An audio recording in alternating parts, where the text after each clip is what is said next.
নমস্কার বন্ধুরা, চলে এসেছি গল্পের আসরে। আমি সুপ্রীতি। আপনারা কেমন আছেন? আমি অবশ্যই ভালো আছি। এই আজকের ভিডিওতে গল্পে গল্পে চলে এসেছি পেহেলগামের রাস্তায়।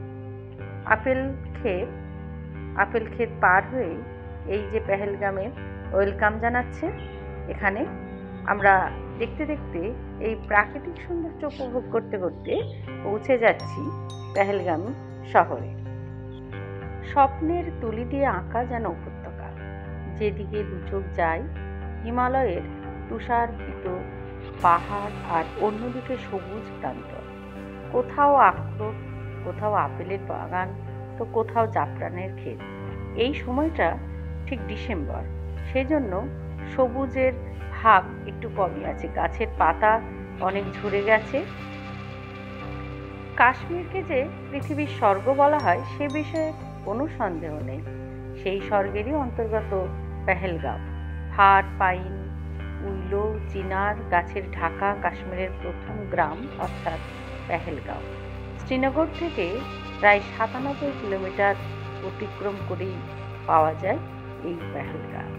প্রায় ৭,০০০ ফুট উঁচু এই গ্রাম মনে হতে পারে আকাশের রঙের চেয়ে সুন্দর নীল আসতে পারে না। শান্ত নিরিবিলি পরিবেশ এবং পাশ দিয়ে কুলকুল করে বয়ে চলেছে লিডার নদী। এই খরস্রোতার শব্দ মনকে ছুঁয়ে যায়।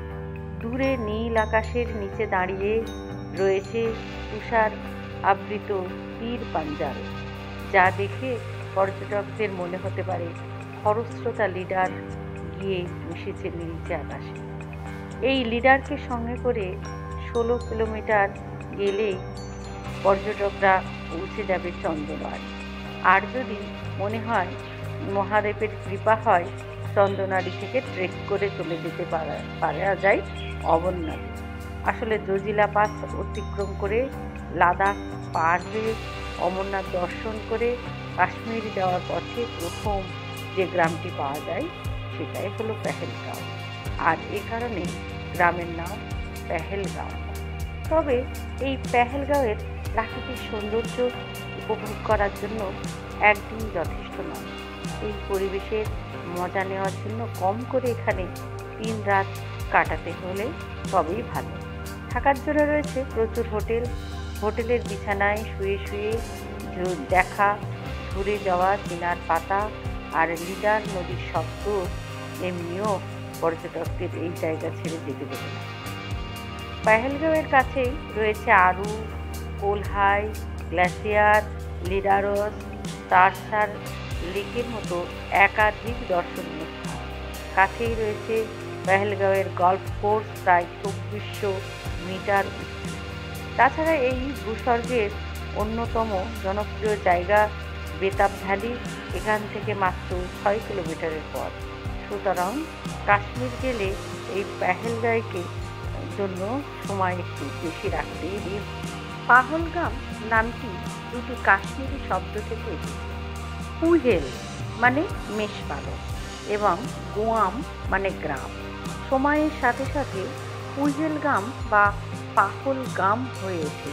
স্থানটি অনেক তৃণভূমি এবং চারণভূমির প্রবেশদ্বার হিসেবে কাজ করে এবং ঐতিহ্যবাহী বাখারওয়াল সম্প্রদায় বসন্ত ঋতু থেকে শীতের আগে পর্যন্ত বসতি স্থাপন করে এবং তাদের গবাদি পশু পালন করে। হিন্দু ঐতিহ্য অনুসারে পাহেলগামকে মূলত বলা হয় বেলগাঁও, অর্থাৎ ষাঁড়ের গ্রাম। অন্য কথায়, যেখানে অমরনাথ গুহায় প্রবেশের আগে শিব তার ষাঁড়কে রেখে গেছিলেন। পহেলগাম হিন্দুদের জন্য অন্যতম গুরুত্বপূর্ণ স্থান। প্রায় ১৩,০০০ ফুট উচ্চতায় অবস্থিত অমরনাথ গুহাটি পহেলগামে অবস্থিত একটি গুরুত্বপূর্ণ হিন্দু মন্দির। পুরাণ অনুযায়ী বিশ্বাস করা হয় ভগবান শিব পহেলগামে পার্বতীকে অমরত্বের গোপনীয়তা প্রদান করেন।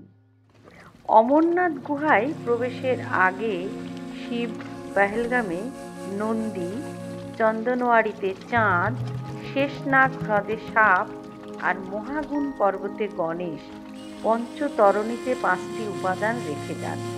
মহাগুণ পর্বত নাগ পর্বত অবস্থিত।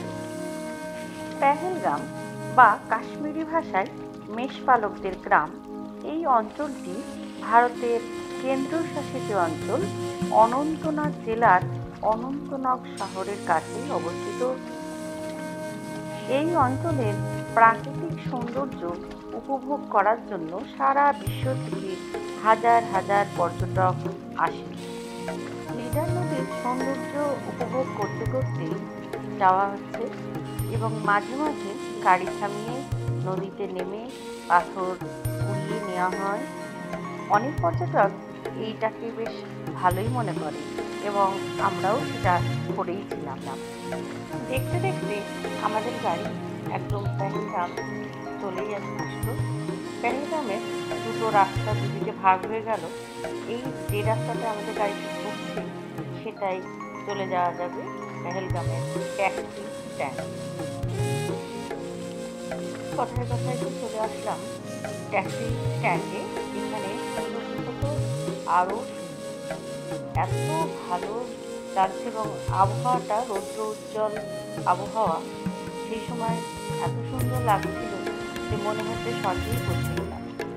আর এখানে একটা কথা সত্যি না বললেই না, এই ট্যাক্সি স্ট্যান্ডে যে ট্যাক্সি ড্রাইভাররা তারা কিন্তু ওই ঘোড়সওয়ারদের কাছে সব নিয়ে এসে কমিশনের জন্যই নিয়ে আসে এবং তারা সেখানে কিন্তু প্রচুর দাম বাড়িয়ে নেয় নিজেদের চাহিদার জন্য। সেই জন্য সাবধানে একটু দরদাম করতেই হবে। দরদাম না করলে এখানে চলে যাওয়ার প্রচণ্ড সম্ভাবনা। আর এই রাস্তাটা হচ্ছে ঘোড়ার রাস্তা। এক একটা ঘোড়ার 2-3 হাজার টাকা করে তারা দাম নেয়। ঘোড়াতে কতটুকু, মাত্র 6 কিলোমিটার যাওয়া এবং 6 কিলোমিটার আসা, সেটা হচ্ছে মিনি সুইজারল্যান্ড বলা হয়। এটা বৈশারণ ভ্যালি, কিন্তু এখানে চলতি কথায় হয়ে গেছে মিনি সুইজারল্যান্ড। এই জায়গাটাও খুব সুন্দর, চারিদিকে পাহাড় ঘেরা এবং তুষারাবৃত পাহাড়ের চূড়াগুলো থাকে। আর এই জমিটার যে ঘাসগুলো এখন যে কালারটা দেখা যাচ্ছে, এইটা বছরের বিভিন্ন সময় বিভিন্ন রকমের হয়। এটা ডিসেম্বরের সময়, তবে এপ্রিল মার্চ মাসে একটু সবুজাভ হবে আর খুব শীতে সেটা বরফ পড়ে থাকবে। সেই জন্য পর্যটকরা যে যার ইচ্ছা মতো সময় যে যেটা দেখতে চায় সেই হিসেবেই যায়। এখানে উঠে দারুণ লাগলো, সবাই যেতেই পারে এখানটায়। আর এখানেও এত মেলা বসে গেছে, মানুষ নাই কোথায়। এখানে ঘোড়ায় যখন আসা হচ্ছিল, ঘোড়ারও ট্রাফিক জ্যাম হয়ে যাচ্ছিল। এখানে মেলার মতন সব সাজিয়েছে, প্রচুর দাম। এখানে বিভিন্ন রাইড আছে, একটা রোপওয়ে, মিনি রোপওয়ে বলা হয়, সেখানে মিনি রোপওয়ে যেটা যাচ্ছে সেটাও সুন্দর, মানে সবই এনজয়িং রাইড। তারপরে এই যে দেখা যাচ্ছে এখানে একটা তারের মতো মানুষকে একটু বেল্ট পরিয়ে এখান থেকে উঁচু থেকে নিচের দিকে তারটা সোজা চলে যাচ্ছে এ মোড় থেকে ও মোড়ে। বেশ ভালো, এটা ভালোই লাগে, এনজয়িং ব্যাপার। আর এই রাইডটা হচ্ছে জাম্পিং, তবে যাদের হার্টের অবস্থা খারাপ তাদের এটাই মানে চড়া উচিত নয়। এই জাম্পিং রাইডটা দারুণ ব্যাপার, অ্যামেজিং একটা বিষয়। এখানে সাহস না থাকলে সে কিন্তু এই রাইডটা করতেই পারে না। ভিডিওটি এখানেই শেষ করছি। লাইক, কমেন্ট এবং শেয়ার করে সাবস্ক্রাইব করে পাশে থাকবেন। নমস্কার।